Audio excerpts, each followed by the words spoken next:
Wish you could fish more, anywhere, anytime. RODgeeks, a St. Croix rods partner, has developed a 42-inch one-piece travel rod designed and built with the same technology found in St. Croix rods. This travel rod is offered as a kit that comes with the RG42 rod, spinning reel, fishing line, pliers, and tackle tray. All in a case with space for your wallet, phone, and fishing license. Just grab and go.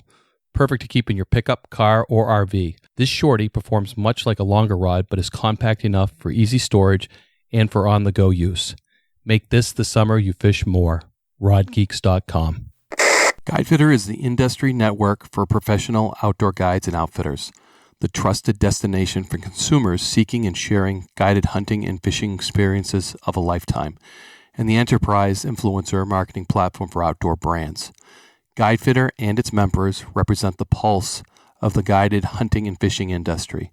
Guidefitter's outdoor partners provide discounts to select types of outdoor professionals, including game wardens, members of the military, guides, outfitters, and other outdoor professionals. Over 145 brand partners and counting. Gear across many categories, including packs, footwear, clothing, flashlights, knives, optics, even firearms and ammo. For more information, go to guidefitter.com/Wardens Watch. That's Wardens Watch, all one word. I'm Game Warden Wayne Saunders, and I'm a member of Guidefitter. This podcast is brought to you by Maine, Operation Game Thief.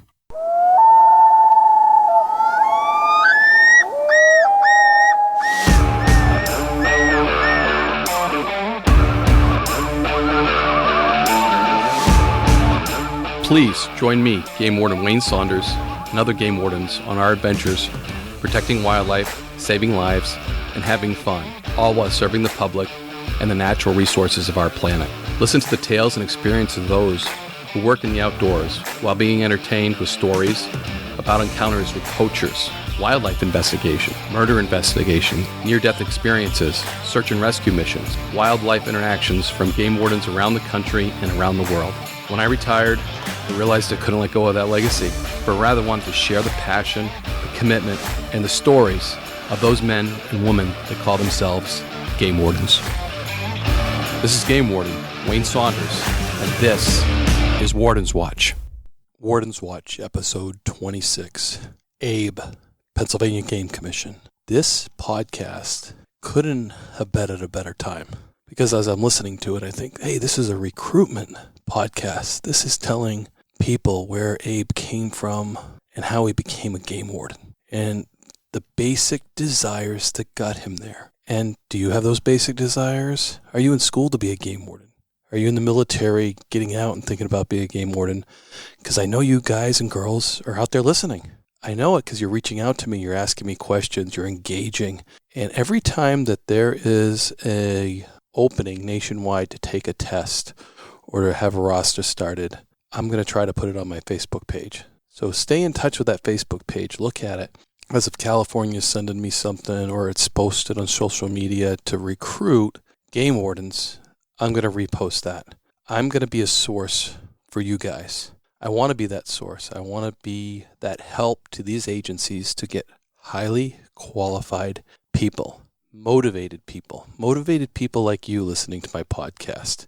And for those that it's not a possibility to be a game warden, it's in your heart. That's why you're listening. And to get to know these people that are the future of our occupation is both satisfying, and it's satisfying for a retired game warden to know what the next generation is and to know that they are cut from the same cloth. They may not be the same pattern, but they are cut from the same cloth, have the same desires, have the same interests. They may be doing it a different way. And I always got to remember that. It can be done a different way. It's pretty awesome that this timing, because Pennsylvania is recruiting game wardens. So this could be your opportunity. Unfortunately, if you're listening to this podcast 6 months from now, it's probably going to be a close. So it is open currently till February 25th, 2020. So that's February 25th, 2020. Pennsylvania is accepting applications for game wardens.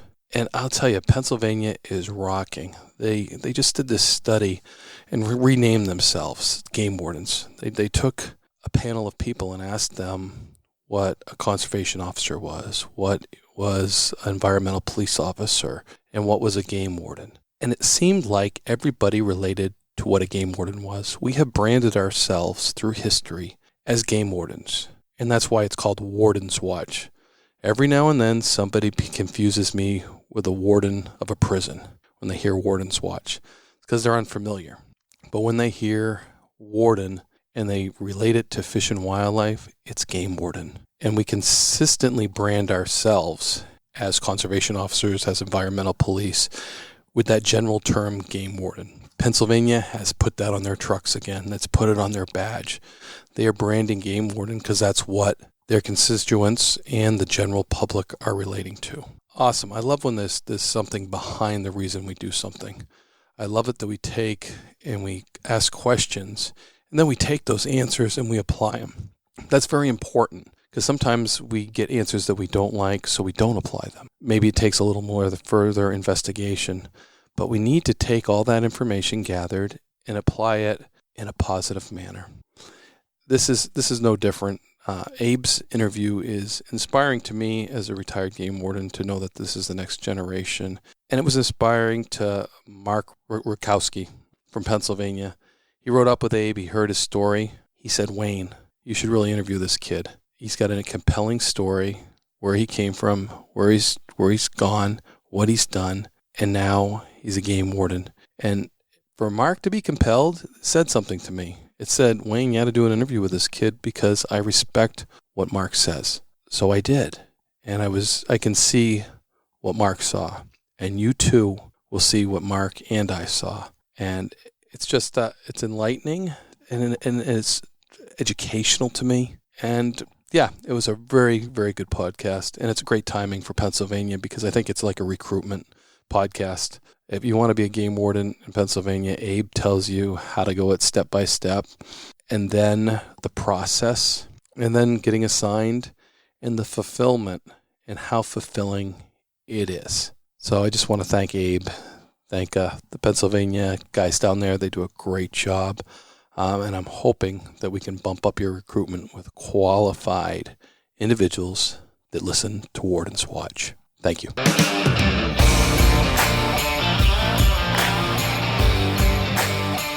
So I think this is going to be a follow-up podcast from Supervisor, Pennsylvania Supervisor Mark, and I'm going to pursue his name again as I always do, Rutkowski. Rutkowski. Yeah, you're right. So, but Mark kind of put me on to Abe here as an interview, and after doing my pre-interview, I really understand what Mark sees, and his real name is Praveed Abraham, correct? Yeah, that's right. You've got some ethnic... Yeah, my dad is from Kerala, which is in South India, and my mother is from Guyana, which is in South America. South America, the the only reason I know Guyana is because of Gold Rush. And, you know. It's either that or Jim Jones, so I'm glad it was... it was Gold Rush. I don't know. So, and what a beautiful country that is, too.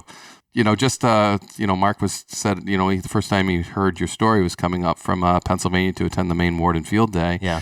And he was just blown away with it. And he's like, you should really talk to Abe because, it's such a connection I think you have with the understanding of the outdoors because from where you came from. And if we could just share where you came from, Abe. I was born in Valhalla, New York, so I'm originally from Yonkers, New York, which is a large city. I believe it's the third largest city in New York. Don't quote me on that, but it is quite... pushed up against a lot of other cities. Yeah, it's concrete jungle. It's right. People always confuse it with New York City, and when I say I'm from New York, they assume it's that, but it's right outside of the Bronx. Uh-huh. Not a lot of trees. Biggest park we had there that I knew of was Tibbetts Brook Park and Van Cortlandt Park, which is more in the Bronx. But I always grew up really liking the outdoors. That's where you guys went to see green is the park, right? Yeah, pretty much, yeah. And it wasn't always green, if you get my drift. There was a lot of pollution and people just not taking care of it. So, not appreciating it. Yeah, not really. Yeah. And it wasn't hiking trails. It was just like a city park. But that's what worked for my family and I. Both of my parents worked really hard. And that's hard for me to understand because I never had that connection to a park. I've always had the woods. Yeah, well, the park and I think my grandparents' half-acre backyard was probably the most I got when it came to the outdoors, yeah. Nice. Never did Boy Scouts, never had any opportunity for that kind of stuff. My parents worked a lot, so I was kind of left alone a lot, but always really enjoyed animals and nature. My family, both of them came from, I guess you would consider rural areas in their respective countries. So, and my grandfather would tell me stories about hunting in the jungle and stuff. So really, yeah, because Guyana is mostly undeveloped, very jungly. Yeah, so he would tell me stories about that, and it was always kind of far off, and I always wondered like if I could do something like that, it'd be pretty cool. But family wasn't into guns, wasn't into firearms, wasn't into hunting, so I never really learned any of that stuff. I actually showed my dad how to shoot a .22 when I was in my Did they early meet 20s. in New York after they immigrated? Yeah, my dad and mother met in college, but their whole thing wasn't all that great, so it didn't work out. But they met in college and stayed in Yonkers. That's where my grandparents set up after they moved out of the Bronx. It was a good spot to learn from, and especially to have them there. So but we didn't really go out to the woods very often. I don't believe we ever went camping or anything like that. So, yeah. But from the Bronx to being a game warden for the Pennsylvania, never in my wildest dreams, I'll tell you that. It's quite a journey, I think, to get out of the concrete jungle and into the green jungle, so to speak. Yeah, I had gone to college when I was younger. I had gone to a boarding school, came back, went to college at a young age. I think I was like 17 when I went to college, and finished in 3 years. Yeah, because I never took time off. If I do something, I like to just go ahead and do it. I don't like to take time off. And I was already out of my house. I had an apartment. I was working, and I had to go to college, so I figured I'd just get it done. So I got it done in like 3 years, and at that point, I was with my girlfriend, which is currently my wife now, and I was working in, a big event came up. She got really sick, and I didn't like what I was doing. I was working in an office and a pharmacy, and just kind of figuring out what I wanted to do. But I really enjoyed the outdoors, and she got sick, and I thought, man, life is too short to be doing stuff you don't want to be doing. That is so true. Yeah, and especially if you're not happy about it. So we had been to Pennsylvania a couple times before. Love Waffle House, so we'd driven out here for that. And we thought, what do we want to do? And I had said that I always wanted to work on a farm. I always liked animals, and being on a farm is pretty much, it's very close to living to the land. You have to understand it. You have to spend a lot of time intimately with it, and there's a lot of effort there. There's a lot of hard work involved, and I enjoy that. So, as well as the products it creates. Yeah. Yes. Yeah. And you get to be part of that and see your own food and life how cycle. It's treated. Yeah. And I found a farm that was organic livestock and dairy farm outside of Hamburg, which most people know Hamburg for Cabela's, which is the sporting goods store. Hamburg, Pennsylvania. Yep. And I had gone out there to interview them, and I'd never been fired from a job. I was hardworking, and gusto was kind of the thing that's what sells me, I think. So I went there and told them that I'd be willing to work. It was pretty straightforward. I've never worked on a farm. Here's my deal. I want to get out here. I want to change my life, and I'm more than willing to work and do whatever it's got to get done. That's my motto. So just teach me how to do it. Exactly. Show me once, and I'll do my best. And if I mess up, I'll learn not to do that again. So worked on the farm, lived in a cabin on their property, no running water, wood stove. I thought it was awesome. Funny story about that. One time my sister came to visit. My wife was still living in New York at that point until we had moved over. I was showing my sister, and she's along the same lines as me. She's, oh, this is so cool. This is really neat. This is, My dad was standing there shaking his head, and I go, Dad, what's wrong? And he goes, I moved away from India so you wouldn't have to live like this. I just remember, I guess it's a valid point. I could see that, but at the same time, I thought, if I can make it here, I can do this. I can do anything. Getting back to the basics, so to speak. I mean, it wasn't over the top, but it was enjoyable. You work hard, and there's small moments where you just enjoy what you're doing. And overall, obviously, I enjoy the experience. There's times when I would take in the cattle, and I'd just be walking this field, and there's no one else around, and the breeze is going in the pasture, and you can smell summer. If you've been out in a field in summer, you know what it smells like, and it's just, you can smell it, and you think, man, this is what this is where it's at. Yeah. This is living. Coming from the concrete jungle to a farm. Yeah, and it was awesome. But I worked there for a while, and my problem was that I was willing to do pretty much anything at any time. So it always asked you to do this, do that, do this, that. And it wasn't so much of a problem with my bosses, but my fellow coworkers kind of took advantage of that, and it got to a point where they weren't doing what they were supposed to be doing, and they got rid of them. So it was just me for a long time, and I didn't see my wife very much, and also didn't do any things that you have to do, like have health care or that when you're an adult. So I ended up having to leave that. And, it was a hard decision, but at the same time, it was right for that time. Right. And I got a job working in a warehouse. When I was working in a warehouse, it was a good job. I made really good money. My wife and I moved out from Allentown, from where we were living, and we moved down to the outside of Philly, so like Montgomery County in Pennsylvania. And it was a lot of going into a factory or I should say a warehouse, and doing work all day and then leaving real late.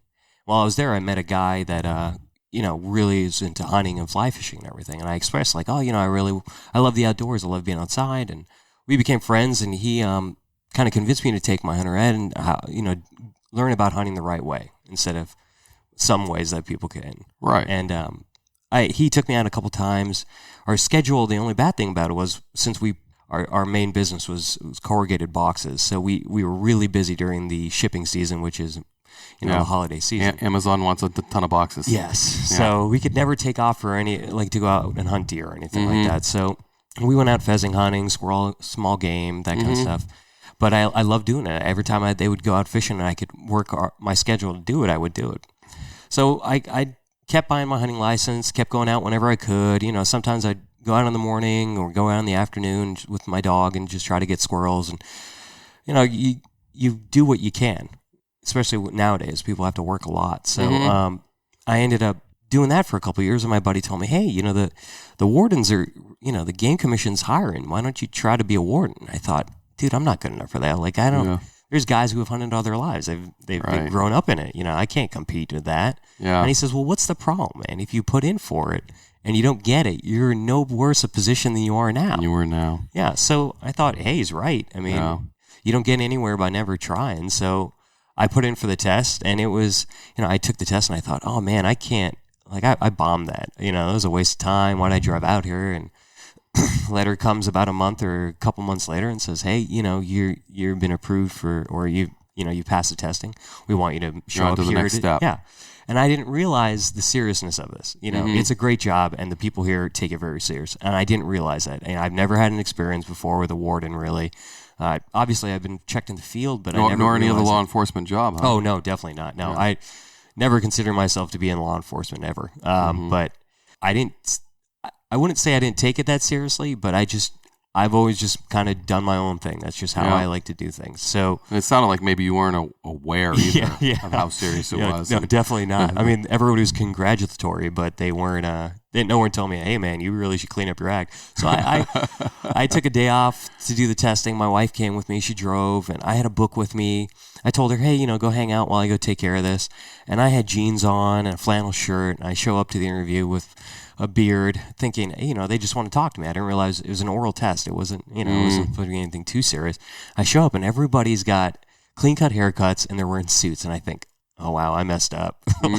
This is it. This is the farthest I've got right now. Right. And I went in and what was that oral interview like? It was a couple parts. They had, they just did scenario-based trainings. And then at one point they had like a screen playing with a scenario with a hunter. And how would you react?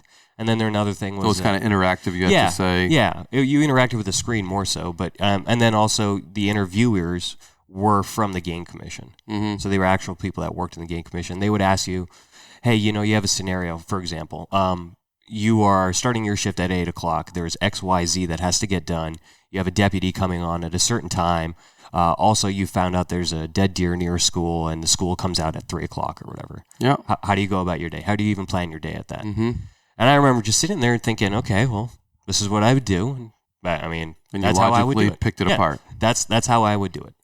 Well, I took the test, and I thought, oh, man, well, I look like a schmuck compared to everybody else. I'm definitely not getting very far. So I went back and told my friend the same exact thing I just told you. Hey, man, I look like a complete schmuck. Everybody else was completely cleaned up, and I looked like I did not belong there. It was fun while it lasted. And the letter just came through again. Like, hey, you need to take the physical. You need to do this. You need to do this. And it kept happening. And every time I would say that to my friend, I don't know if it was more so, hey, I didn't want to build it up in my mind that I could fail, to get too excited about it. But at one point... But it was building up inside. It was building up. And every step of the way, I just couldn't believe it. Like, wow. At one point, they did a background investigation when they interviewed all my friends, and they went and talked Did they go to people in my Yonkers? schools. They did. And Wow. the funny part was they called my dad. And I hadn't told my family in Yonkers about this because I didn't want to get their hopes up. But they called my dad, and afterwards, they asked him questions about, I guess, my childhood and how I act and so forth. And he ended up calling me, and I got a call from my dad, and realizing what was going on. He said, "Hey, I just got a call from an officer from the game commission. Are you in trouble?" And I said, "No, Dad, I'm not." He's like, "Well, he was asking a lot of questions about you. I just want to make sure." I said, "No, Dad. No, I applied for a job, and I'm pretty far in the process. So he's doing a background." He's like, "Oh, I just wasn't sure. They called, and I thought, should we get a lawyer?" Yeah. And I'm like, "No, Dad. Yeah, he's totally investigating fine." my son, all yeah, right. exactly, yeah. Well, I ended up getting to the academy, and, there was that was both exhilarating and scary at the same time. How about, I can remember when I got my call. I got a letter. You got a letter. So Yeah. they didn't... Yeah, I got a letter in the mail. Well, they had come and interviewed my wife and I at my house, and I was nervous, obviously, and I told him, I was frank with him about everything. My wife was even more nervous. She's really nervous, especially meeting new people. But I told her, like, hey, just be straightforward, be honest with them, whatever you ask. And I ended up leaving my house while she was there talking to them. I wasn't even in the house. I was walking around with my dog until they told me, hey, you can come back in the house. So, and she had asked, what do I say? Just be honest. At the end of the day, what's the worst that's going to happen? I've never done anything super bad. So, like, at the end of the day, just tell them what you got to tell them. Tell them whatever the truth is. It's fine. If you lie, it does a lot more worse to you than anything else. No one can keep a lie straight. No, they can't. I'm sure you know that by now. And it's not worth it, I've always gotten a lot more respect from people just being straightforward and, hey, I messed up. Yeah. A person can admit that and move forward, but if you lie, you're just digging yourself a bigger hole. Absolutely. So, get used to being lied to. Yeah, I am already. So I got the letter, and it was amazing. I remember telling everybody, like, hey, I got in, but it's scary. And what did the letter say? Be here at this time, this date? It said you were accepted into the school of Ross Leffler School of Conservation. You have to report at this time. There'll be an open house beforehand. So I remember that was excitation. Show up on this time for the open house. Please don't be late. So forth. Did you know what you were getting into? I had no clue. It just said it was a paramilitary kind of academy. And I remember going with my wife. So you Googled that, right? Well, I had been in a boarding school when I was a kid. I got into some trouble, and I didn't always toe the line, but I went to a boarding school, so I was kind of used to that. Walking in lines, speak when spoken to. Yeah. So it's kind of prep. Yeah, it was kind of prep for it. And, Interesting. At that time, I was 29 when I got into the academy. I turned 30 in the academy. And it wasn't that far-fetched to me. I was kind of used to that. And physical fitness is really big to me, so I've always enjoyed that. So we went in for the orientation. My wife was there and looking through, and I just saw in our academy. Have you ever been there? No, I have not. Well, we're gonna have to make sure that changes. Okay. But, in the halls of our academy, we have pictures of every class has gone through. Wow. Yeah, and the Game Commission started in 1895, so I was the 31st class. Okay, and we started, I want to say the 1920s, 1930s is when our academy started. Yeah. There's pictures of every class, That's every neat. group of graduating wardens on the walls of our class. So when you walk through, every day in the academy, you're seeing the men that preceded you. Men and women, I should say, that preceded you. The history. Exactly. And I'm sure there's a progression there from men to men, women, some women mixed in, more women mixed in, to the point where your picture hangs there. Yeah. And are you the first? I'm the first ethnic warden, we'll say it that way. Yeah. Yeah. Which is... in the state of Pennsylvania. It's cool. It was pressure. That progression. It was pressure. It was cool and pressure. Yeah, I'm sure it was. Because there's been other guys that got into the academy, but at the end of the day, I never was treated any differently. Yeah. No one ever brought that up. I brought that up more than anyone else because it was funny. I mean, it was a way to relate to people. It's and a way just to knowing you a little, it. I think the pressure that you felt was from yourself because... you want to do it right. Yeah. Yeah. And you're a sponge. You want to learn. Yeah. Well, here's the kid from the concrete jungle getting into be a game warden. Yeah. And you were trying to learn everything. And, college in 3 years, you're a smart guy. Well... yeah, I'll call you a smart guy. You don't have to call yourself a smart guy. But if I'm following you after meeting you, you're like sucking a big sponge, sucking all this information in, which can be overwhelming. It was, and our academy is intensive. It's 51 weeks. The first, that is I intensive. think 6 months are just going over biology, land management, trees, animal behavior, and but what a great academy! It's for amazing. You. It is absolutely amazing. It is a very specific and special place. You don't have that experience anywhere else. And I'm not negating anywhere else. I'm not trying to put down any other state. Not. But yeah, at the end of the day, it is a very special place because you don't get there and you don't stay there unless you have the willingness and passion to learn about it. And it's just amazing. It's amazing to think that you're in a spot like that.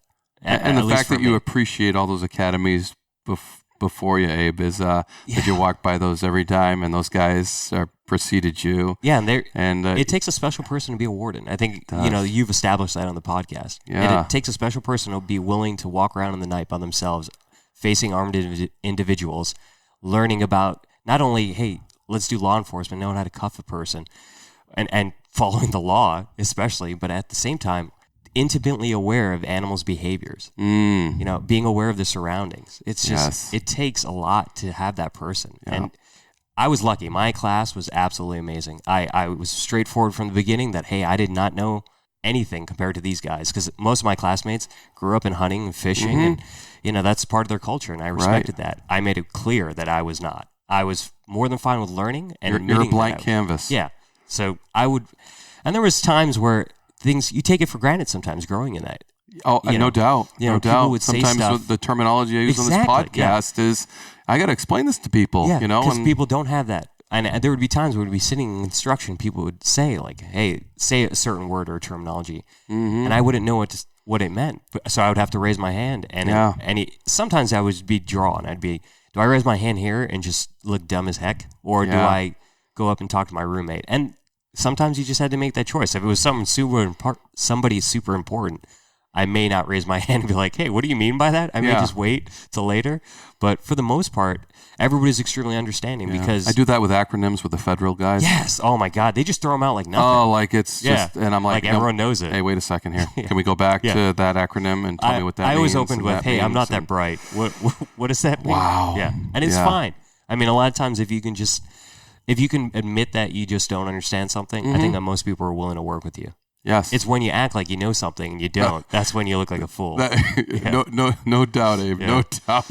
Been there many times, But between the instruction at the school and my classmates, I mean, I was able to get this far because of that. I mean, in part my willing to work, but for the most part is the support of the people around me. Yeah, the camaraderie that was fairly quick. I'm assuming once you got in the academy, you guys bonded pretty quick. Well, you're there 5 days a week. There's a lot of late nights. You're up for PT in the morning. 5 o'clock in the morning, you got to be up for PT. I was physically fit. And how many people went through this academy? Well, we started out with 31, and I believe we left with 29. Okay. No. Yeah, 29. It was 29. Yeah. Our graduating class. We had a couple of people drop out. A couple of people got eliminated or asked to leave. Any females in your class? Yeah, we had one female. Yeah, good. Yeah. It was a good class. A lot of younger people. You see that. I guess they're doing another class now, and they're seeing that it's a lot of younger people.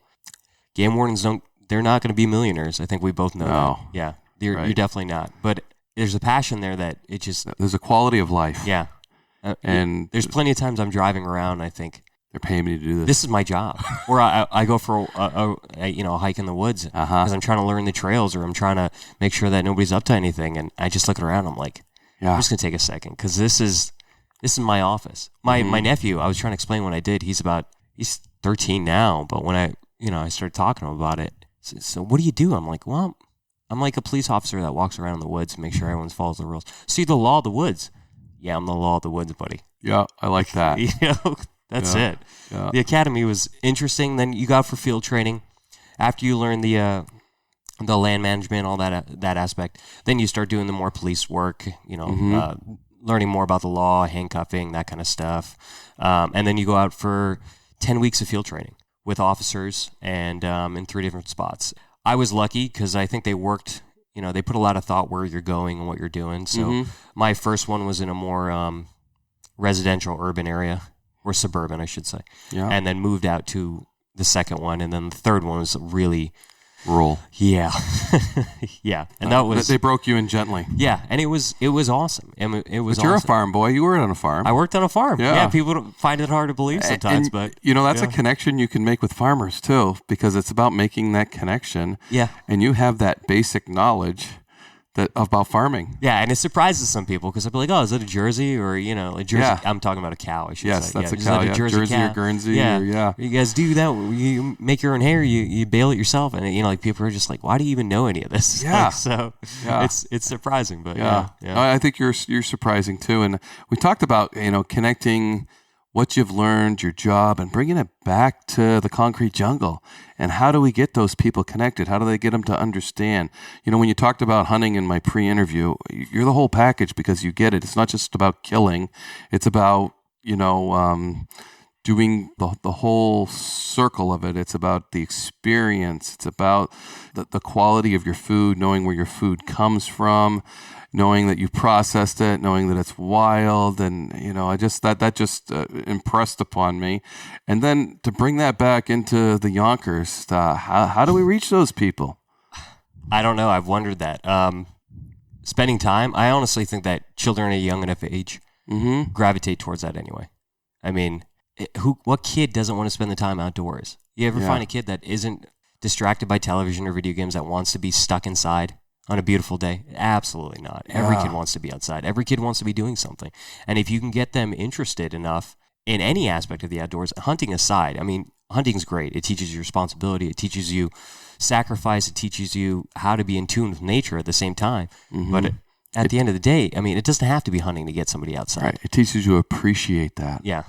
And it does. And the quality of life. It's just, people think that hunting, like you said, is just about killing. And it's not. There's plenty of times people don't harvest an animal or they choose not to. I mean, they pass up. And it's because you're not going to do justice to the animal if you take a bad shot. We all know that. Any hunter that's taken a bad shot and is a good ethical hunter, it is absolutely one of the worst feelings in the world. Absolutely worse. Yes. And nobody wants to go through that. Nobody wants to put that animal through that because you have respect for that. If you can get that across to people, we have a very distinct way of looking at killing animals in nowadays, and we like to disassociate ourselves from our food. Where do you get food? You go to a grocery store, you go to a supermarket, and the animal's already butchered and prepared, but wrapped in cellophane. Yeah, and how much respect do you show for the animal that way? You have no clue how it was treated. You have no clue how it was harvested or where it came from, or what it ate. Exactly, or even the essential parts of its biology, just everything about it.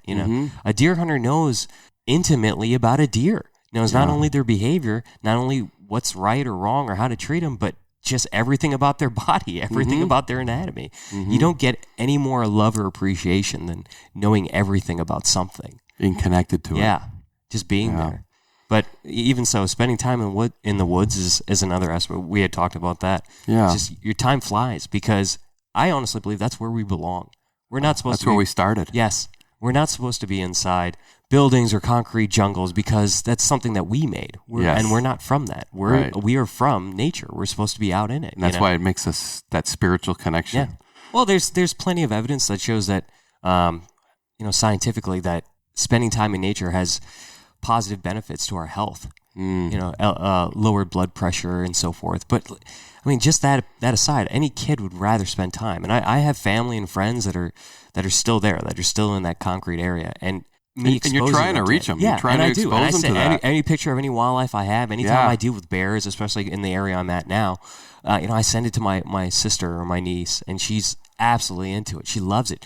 The Game Commission makes posters about birds, not only raptors, but just songbirds. Yeah. My niece has every one of them because I've given it to her. Awesome. And we built bluebird boxes, and she has them posted up on her wall. And she actually has a journal that she keeps tracks of the birds that come into her yard. Awesome. Now, how do you get that to someone if you're not willing to put it out there? If you don't know, that's fine. But I'm more than willing to connect anyone with anyone else that would be able to get them into that, because and it's us that grew up in the outdoors and everything that we can't see that other side, and I don't think we don't have that connection that you do. Well, one of the things that at the academy when we first got there was they had us do a PowerPoint presentation on kind of why we're wardens, why we even want to be here, why we're willing to go through the why use individuals weeks. or why us as individuals are even there. And a lot of guys, they would. This is my favorite type of hunting. One guy did a presentation on, he loves hunting turkey. That's his thing. Turkey hunting is his passion. And it was a great presentation. I learned a lot from it. But that wasn't why I was there. I sat in my apartment when I went home to visit my wife, and I took pictures of deer that were walking around in the woods behind my apartment complex, and robins that were out on my patio eating bird seed. Thankfully, we don't have any bears, so I don't have to worry about not feeding birds. Now you're connected to the bear problems. Now I get it a lot more. But, I took pictures of those and I put those in my presentation because that's when I knew. That's the appreciation I had. Yeah, I love to go hunt, obviously. But at the same time, when you wake up every day and you don't get to go hunt every day, what do you appreciate about nature? It's the things you see every day that's around you. Yeah. And I put that out there. I felt foolish. Don't get me wrong. I'm taking pictures of deer walking around, and there's an apartment complex and a car sitting right near them. Yeah. Or Robin's sitting on my porch, and I'm drinking coffee in the morning. But that's what I had, and that's what I appreciate about nature. That I want that. Even if that's all I can get, that's what I want. I want that to make was sure your I have connection to a greater purpose, to a bigger thing. I mean, we don't have. Not everyone has moose or elk walking around their backyard. Not everyone lives in the middle of nowhere. Mm-hmm. Sometimes you just can't afford to. Sometimes you have to work in a warehouse. But that's what you enjoy. So why not? Why can't that be something? Right. So I put that out there, and I felt foolish, but at the same time, at the end of the day, I got commendations like, hey, I never thought about it that way. I've grown up in the country all my life. I've always been out in the woods, but to see someone say, hey, that's wildlife. Robin is wildlife. It's beautiful, isn't it? I mean, it's still vivid. Why would it not be? It's like there. It's the connection that got you out of that. Yeah. Into something bigger. Yeah. So it was, I don't know. You have to wildlife reaching out to you. Yeah. It's a powerful thing. It really is. I did an interview with a wildlife artist, Grant Hacking, and just to capture those things and put them on a wall so you can see them every day. And maybe in Yonkers, that's what people look at is the wildlife on their wall, but it gives that connection to a bigger thing. Yeah, it's just it's pretty neat to see it. I just had a question not too long ago. A young warden asked me, hey, can I have some hints on catching poachers? And my biggest hint that I learned young was to let the young guys do what they do, because sometimes they see it through different eyes. And a poacher that I haven't caught in years, when they look at that problem, they take it from a different angle. And next thing I know, they're catching a guy I've been after for years. Yeah. And it's step back and let fresh eyes take it and let some new knowledge. And I learned that by doing it because my lieutenant kind of let me do that. He wanted me to fail, and all of a sudden I succeeded. And he's like, well, I never looked at it from that angle. I learned by him trying to get me in there. And we get predisposed as game wardens to how this is done and this is done and that is done. So, and it fights you when you watch a young guy try to do something that you think is wrong. You really want to fix it, and you want to, but I try not to. And I've seen, unbelievable cases coming out of something that I would have done differently. And guess what? I would have never made it. So I think it's great to look at it, like you said, you connected. This is what I have. This is what I'm doing. This is my presentation. This is where I came from, guys. This is, it's not where I want to be, but this is where I came from. And this is the love of this stuff brought me here to you.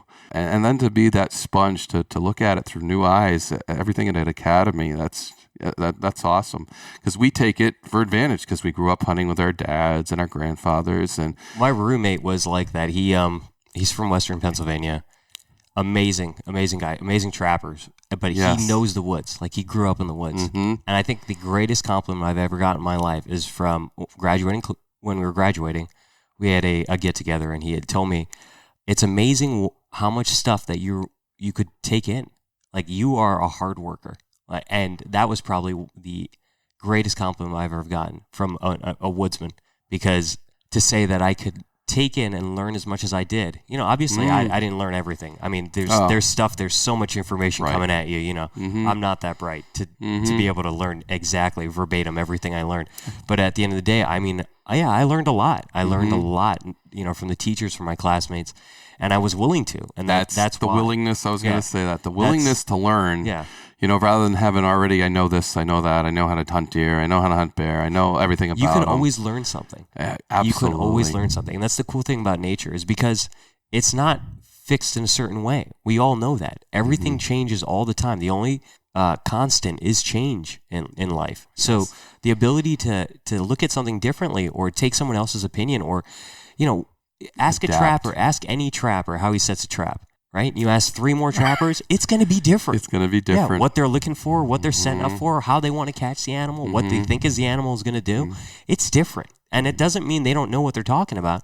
It just means that they have a different setup. They have a different way they want to go about the problem. Mm-hmm. And that's part of being a warden. You know, we all look at things and we all say, oh, well, if we set up on this hill, no warden you've ever asked. I've asked 3 or 4 different guys, how do you think I should do this? How do you think I should do this operation? Hey, man, I don't know. You tell me.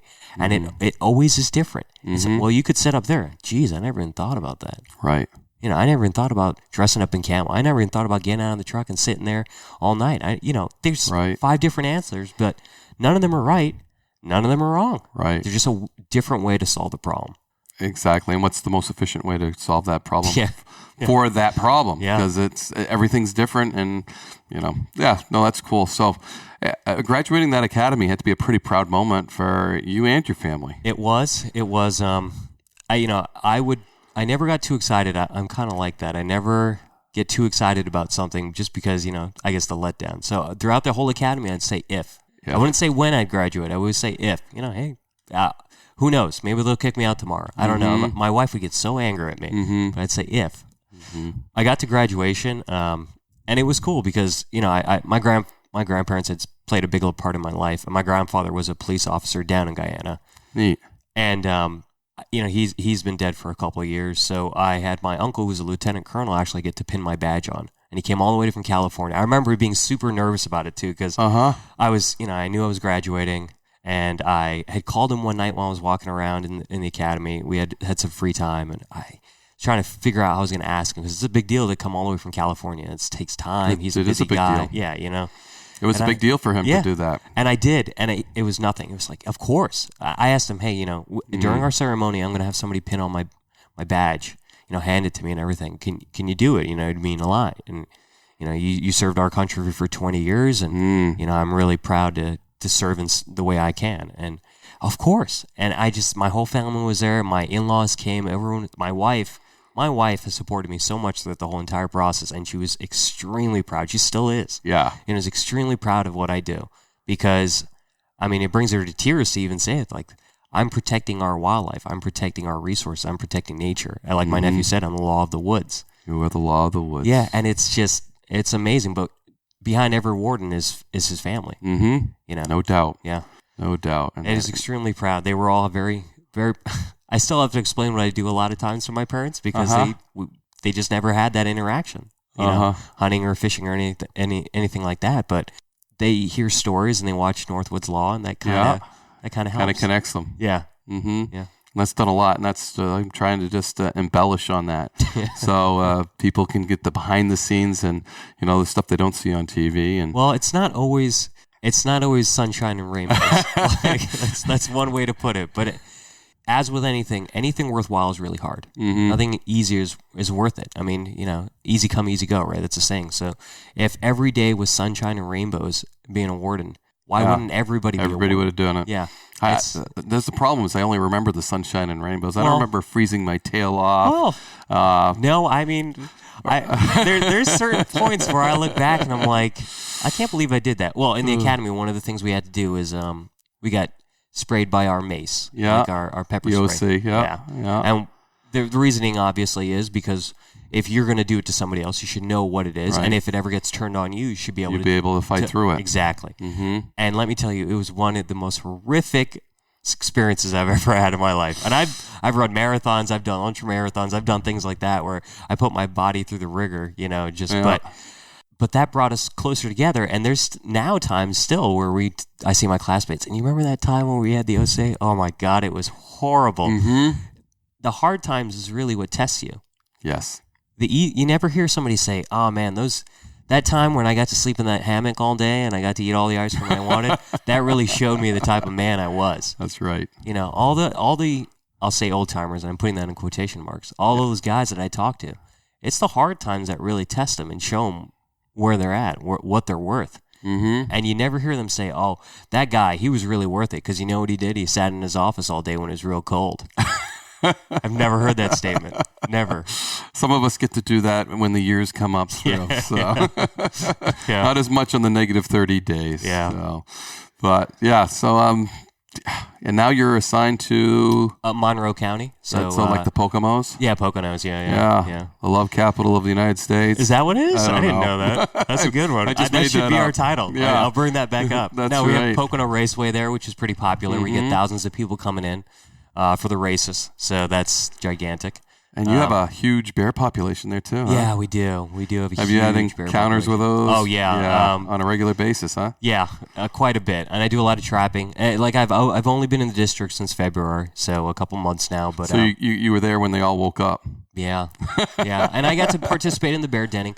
I made it very clear in the academy that I love wildlife. Yes. So, some people say, oh, the bears, you got to deal. There's a lot of work involved with bears. There is. Absolutely. And I would be lying if I said there wasn't. But that's part of the allure.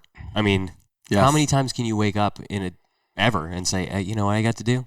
I could put my hands on a bear today, a 600-pound bear. Mm-hmm. That's not a casual conversation kind of thing, except if you're a warden. Yeah. Usually, some people only dream of working with a black bear like that. And I've worked with. I've trapped a few of them already, and we do all the processing here in Pennsylvania. Yeah. So you drug them, we do the drugging and get all the information. Yep. Mm-hmm. And there's been some hairy incidents, and there's been some really easy ones, and probably one of my most fulfilling aspects so far, obvious aside, is adding to the research pool, because that's how we make our hunting seasons and our limits. Because that's important data that you're getting to pass on to the biologists to make decisions. And they're busy enough. So, anything that we can help. Right. But, my most rewarding aspect so far is that my first hunter ed course, I had my instructors there. And the night before I trapped a bear. And it was, I want to say a 200-pound bear. It was moderately sized for Monroe County, because we produce on average, I think, like 4 or 5 out of the top 10 heaviest bears in Pennsylvania. So we make big bears in Monroe County. But I brought a bear to my hunter ed course. And before everyone freaks out and thinks, oh, dear God, this guy brought it. No, we had it at a library. Yeah. And I never told the kids there's going to be a bear. I just said, hey, I might have a surprise for you guys later. Yeah. Pay attention in class. And then once we have a break, guys come outside. And it was probably one of my favorite aspects of it, because you had these kids that are willing to be there on a Saturday. Yeah. What kid wants to be inside a library on a Saturday if they don't have to be? Yeah. And they're giving up their time and their effort, and you had the parents there to support their kids. And I'm pretty hands-on. I think, like I said, if you want people to get into it and you really want them to appreciate it, you got to give them a reason. We need to bring a bear to Yonkers. Well, no, I don't know. I don't know how well that would work out. I don't know how long that bear would last. But those kids got on that bear. I made sure that obviously it was safe. Absolutely. Yeah. But the kids, hey, who wants to put ear tags in? Can you record these numbers? Hey, take a look at this. This is how we're going to do this. This is why we do this. Hey, I'm taking this tooth. Who wants to take care of it for me? What an experience for those kids. Yes, exactly. And that's how I looked at it. It was like, I added a little bit more time to that hunter ed course that day. And I'm sure you told them why we do this. Yes, why. And they got to do it. I didn't. I'm real hands-on. Hey, man, you want to put these tags in? But why do we put tags on? So we can track them. So I know later on just how old they are. Hey, you're going to do this? Okay, give me a hand. You see these paws? Help me move it over. Hey, you guys are picking it up, putting it back in the trap. Come on. Like, you don't get to do anything for free in life. Get on here. You got to do some work. And some hands-on. Yeah, and you obviously I didn't force anybody that didn't want to do it, but you had kids that were just the smile on their faces. And they're going to remember that for the rest of their life. Even if they don't hunt, even if they don't trap, even if they never want to spend any time in the woods, they're going to remember that. Yeah, it was a wildlife experience that's going to be branded in their brain forever. And and the fact that it was at their hunter ed. Yeah. That's never it's not about me. It's the fact that they got to have a one-on-one experience with a wild animal. Mm-hmm. How much better can you get than that? Yeah. Who else got to say that when they went back on Monday? What'd you do this weekend? Oh, I picked up a bear. Yeah. We had to take hair and put ear tags in it, and then we had to put it back in, you know. Oh, you guys didn't have to do that? Geez, sorry. You just hung out around the pool? You want to see my photos? Yeah, it's awesome. It was great. It's just great to be part of that. Yeah, it's great connecting those people to that type of thing, and it makes it personal. So I think you're an awesome asset, Abe, just to come in from where you came from and bring yourself there. The enthusiasm you bring, the passion you bring, that's what Mark and I talk about is the next generation of game wardens, and you're it, man. You're it. We're going to be very proud to pass the baton on to people like you. So, I appreciate that. And your classmates. Mark speaks very highly of everybody that came up through. The 31st class was amazing. I'll tell you that. Yeah. But connecting to those people that don't get connected to, I mean, that's what I'm hoping this podcast does, and hopefully generate some interest in those places that don't get reached a whole lot, and maybe get some other guys just like you to come out and say, hey, I want to be a game warden. That looks like a cool job. If I can do it, anyone can. Yeah, absolutely. That's how I see it. Yeah. Easily. If, right? It's always the if, not when. Yeah. If I can do it. Anybody can. I would have rather had when I do it. When I graduate this academy. Here, You're here. You're done. And I really appreciate you. I know why Mark pointed me in your direction. Well, you're bringing a lot to this, and I really enjoyed it, looking at it from a different angle, where you came from, where you're going. So Pennsylvania is an awesome place to be a game warden. Yeah, and it is. We'll do another podcast in 10 years, and you'll have some pretty awesome stories, similar to Mark, I'm sure, working with bear, deer, poachers. It's an awesome career, and it's awesome and inspiring, I think, for everybody else that wants to get into this, to listen to your story. Maybe people that are on the edge, saying, geez, I'd like to do that, but I don't think I can because I didn't grow up in it. I don't know that. So. Just have to be willing to work. You can get anything you want. My parents came from other countries and were willing to work. Mm-hmm. And I firmly believe that if you're willing to put yourself out there and admit when you're not the best you can. I mean, you can do anything in this country. So, I mean, and then you took that hard work, and then you brought, what do I want to do? What makes it personal to me? What has an impact long term? You turn that hard work into something personal and connected it to wildlife, in Yonkers with the robin and the deer in between the apartment houses. That it brought you there. So, hey, thanks for taking the time out, Abe. It's been a real pleasure, and I look forward to watching your career as you go through. Thanks. I appreciate it.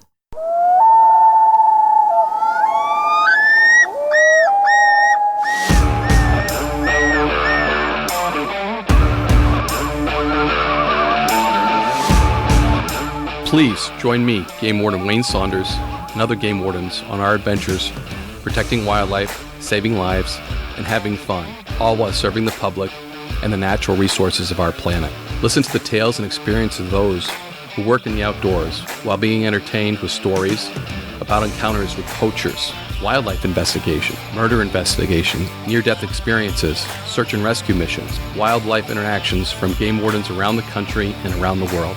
When I retired, I realized I couldn't let go of that legacy, but rather wanted to share the passion, the commitment, and the stories of those men and women that call themselves game wardens. This is Game Warden Wayne Saunders, and this is Wardens Watch.